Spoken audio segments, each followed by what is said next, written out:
So, super excited to welcome our next guest speaker to our talk show. On behalf of Medulla Productions and myself, we want to welcome Marco Geuna. Just a little bit about Marco. He was born in the northwest of Italy, and as a little boy, he has extremely fond memories, especially of the summertime, where it was spent by the seaside with his family and friends. He has a very special relationship with his grandma. She was his inspiration in terms of cooking. Marco's signature dish is vegetable Italian pie. So Marco is quite the visionary. I've known him for almost 7 years. He's a friend. We've also worked on personal projects together. In 2004, his dream became a reality when he left Italy to the Democratic Republic of Congo. And since then, he's worked on several projects in terms of women empowerment, gender-based violence. He's been involved with several organizations. So Marco has also worked in Chad, Ethiopia, and Tanzania, and he's been involved in humanitarian interventions. To date, he has a lot to share. He's also been one of our participants in our books, which was written about 4 years ago. So Marco, welcome to our show. So Marco, share with us what, in terms of your childhood to where you are right now, how is your journey connected? Thank you, Valerie. Thank you very much to everybody, and to be here, to having me here in this talk show. It's very exciting for me, and to be here today with you all. And yeah, actually, as you just mentioned, my childhood was quite a normal childhood in Italy, with my family, with my friends, by the sea, and with my grandmother. And so I grew up in a very, I would say, normal situation in the 80s in Italy. But yeah, as you said, I have a very special connection with my grandmother. Of course, my parents worked when I was young, so I saw them in the evening, and so I was most of the time with my grandmother. So she inspired me a lot, because she was actually alone since many years. She lost her husband when she was young. So she continued her life in spite of the difficulties and challenges. She was a very strong woman, and a very good cooker, as you mentioned. So I learned a lot from her in terms of cooking and special things, special dishes I mean, from my region, from my area. And yeah, actually, when I became adult, actually, I grew up, and she was still alive, so she continued to inspire me, and I understood that her capacity to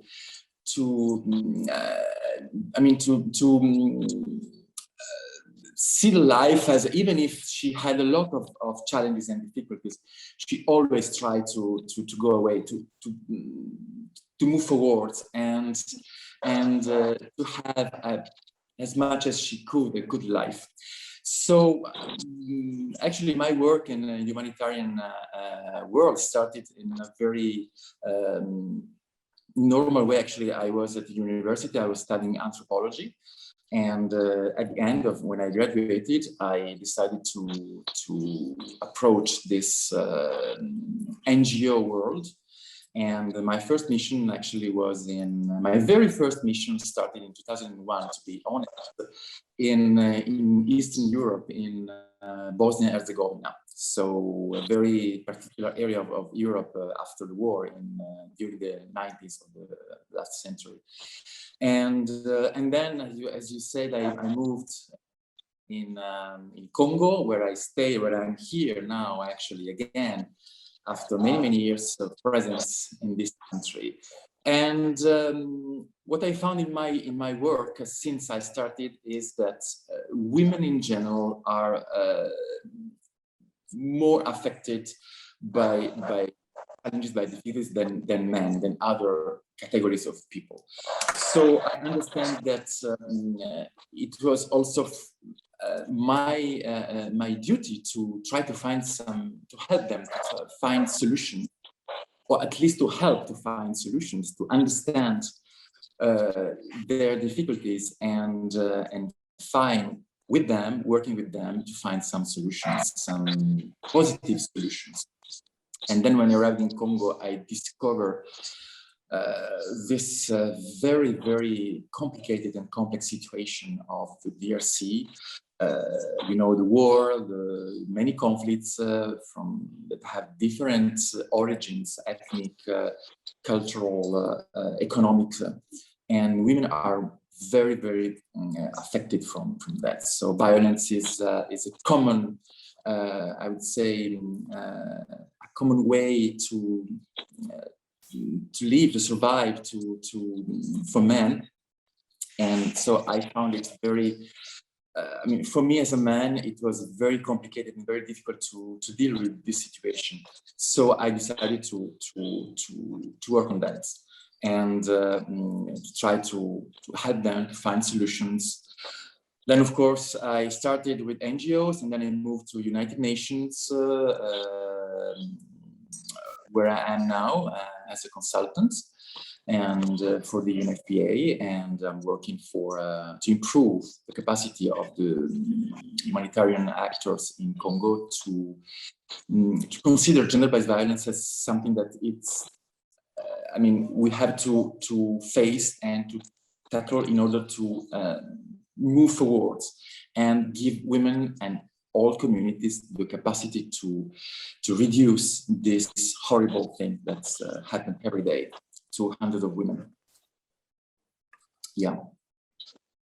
Thank you so much, Marco, for sharing such a great and rich background that you've gone through in your past. And it's really nice that there's so many people that are not aware that what people like you are doing, and the amount of dedication needed to be part of joining the United Nations, helping people on the grassroots levels and empowering women, especially the field that you're in.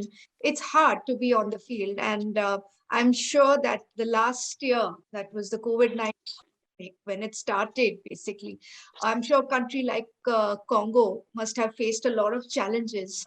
And you being there, I'm sure you also had your own personal challenges to deal with a situation like this, which was, unforeseen, and also something which people have never experienced before in our generation. So having said that, could you elaborate more on the challenges you faced during the last year, and even now, I would say personally, and also how these things helped you kind of focus on yourself as a human being, and also bring about the best or the worst in you in that. Yeah, sure. Actually, when last year the COVID-19 started, I was not in Congo. I was in Ethiopia, and always working as a gender advisor for the Italian cooperation there. And actually, I was in March when everything started. Actually, in this big situation, I was about to end my contract. So I came back to Italy exactly at the time when they declared the lockdown. So I arrived in my own country, in my hometown, in a very, very completely incredible situation. Nobody was out, roads were completely empty, nobody could move. You know, Italy has been very, very, very affected by COVID-19 last year. And so I found myself in my house, in my comfort zone, in a completely disrupted, actually. And already traveling from Ethiopia to Italy was difficult because, of course, we didn't know what was happening. Nobody knew about this new pandemic exactly. So it was very difficult even to travel back to Europe. So, yeah, actually, I've been at my house, literally, because everybody was confined at home, and I didn't work because I finished my contract. So I was really, I would say, doing nothing somehow. So I started thinking, but now what can I do? What can I do from myself, from my family? First of all, to try to be, to stay safe, because of course the first thought was being safe from the pandemic, and then also to think about what can I do in this I will say spare time, because everybody was stuck at home, and so. And of course, it was not easy. It was not easy to remain at home, far from everybody, far from my family, far from friends. And so I said, okay, maybe the first thing I could do is study. So I started studying again. So fortunately, we now have internet that can give us many opportunities, not only Facebook, even if Facebook is a good opportunity somehow, but also for studying. So I started studying, found a master on human resources, something that is maybe different from what I was doing before, but it was interesting for me to understand more how deal with my colleagues and my work.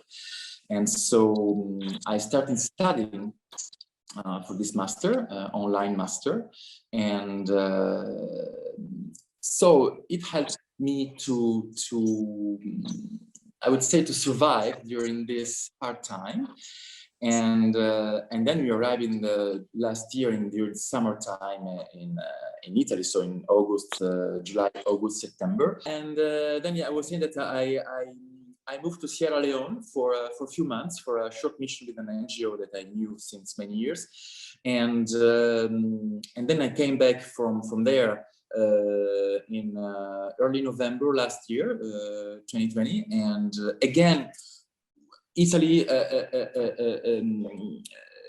has been again in a lockdown, in the second lockdown, because in winter we had another wave of COVID-19 in our country and in Europe in general.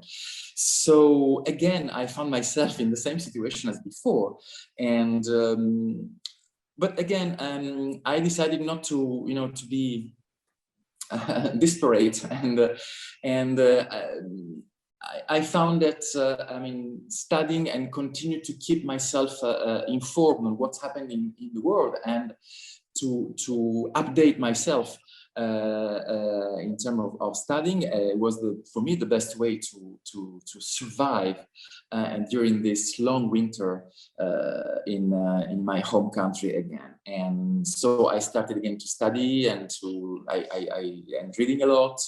And of course, the second, and third wave of COVID was a bit different because we knew already what was happening, and so we knew also how to defend ourselves somehow.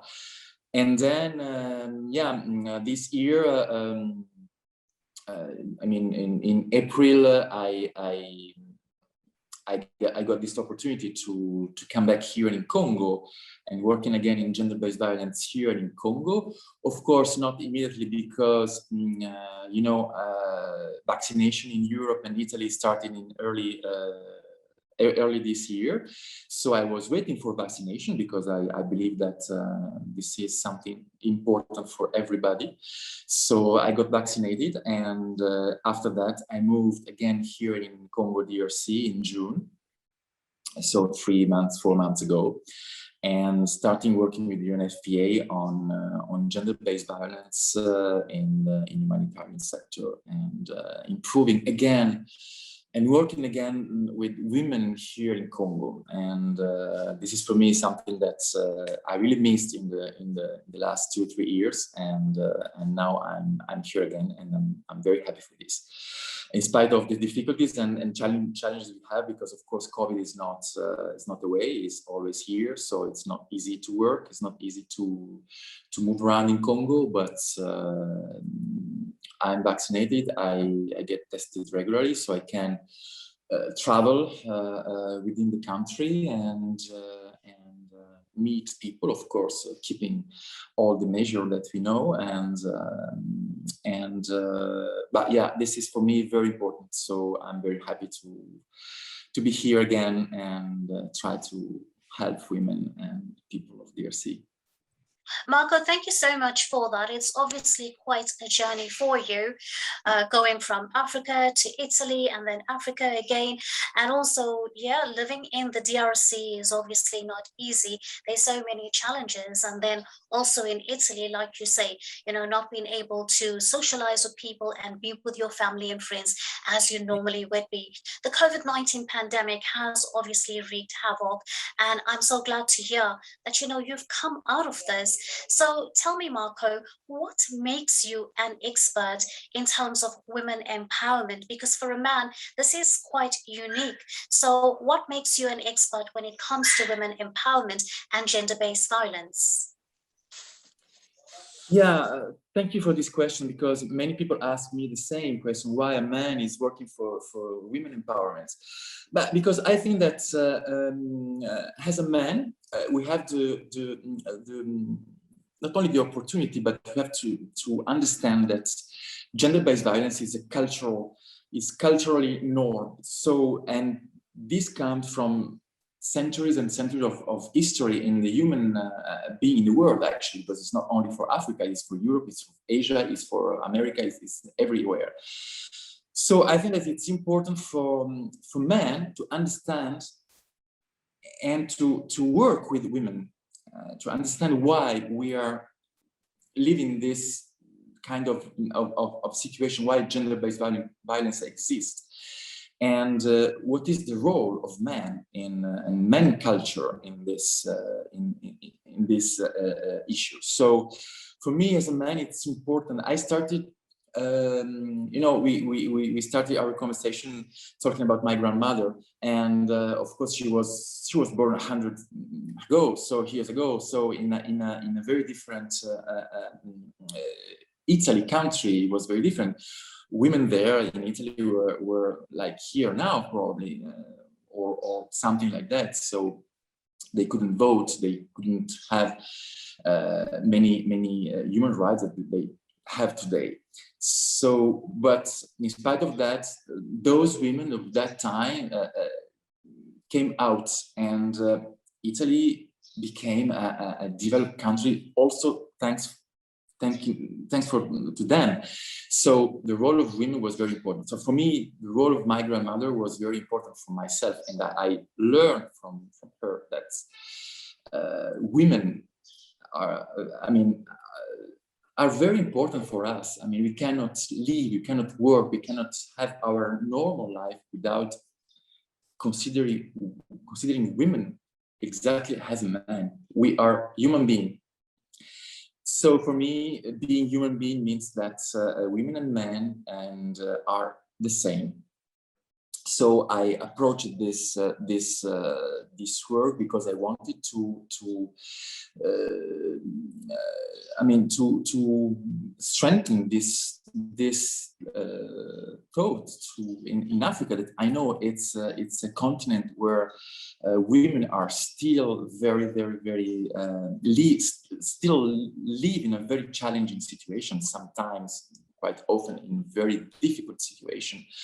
Violence is normal in many countries of Africa. Here in Congo, it's normal, especially in the rural area, but not only.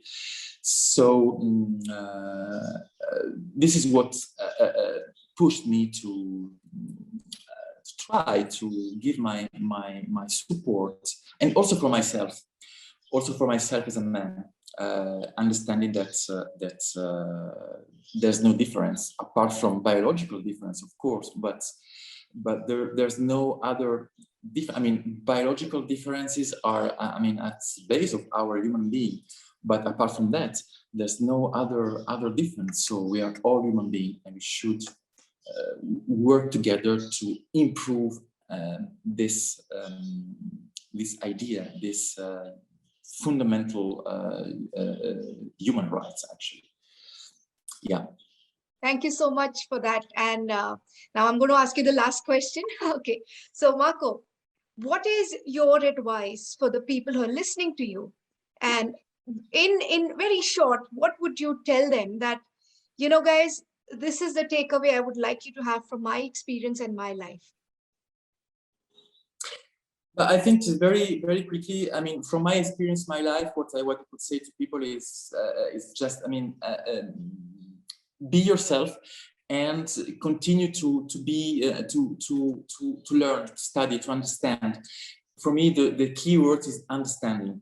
If you put yourself in this condition to understand what is around you, life, environment, everything. Now you. If you are in this mood, I think that people can understand what happened to them and what happened and how they can improve their life. So, and that's why I continue to work with women, because I think that they have an extraordinary capacity to understand and to improve themselves and to improve society. So we need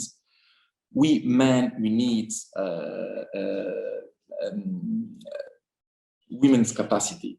It's not just a matter of being at the same level. It's just a matter of, I mean, understanding and understanding that yeah, women's capacity is something that is really extraordinary. So yeah.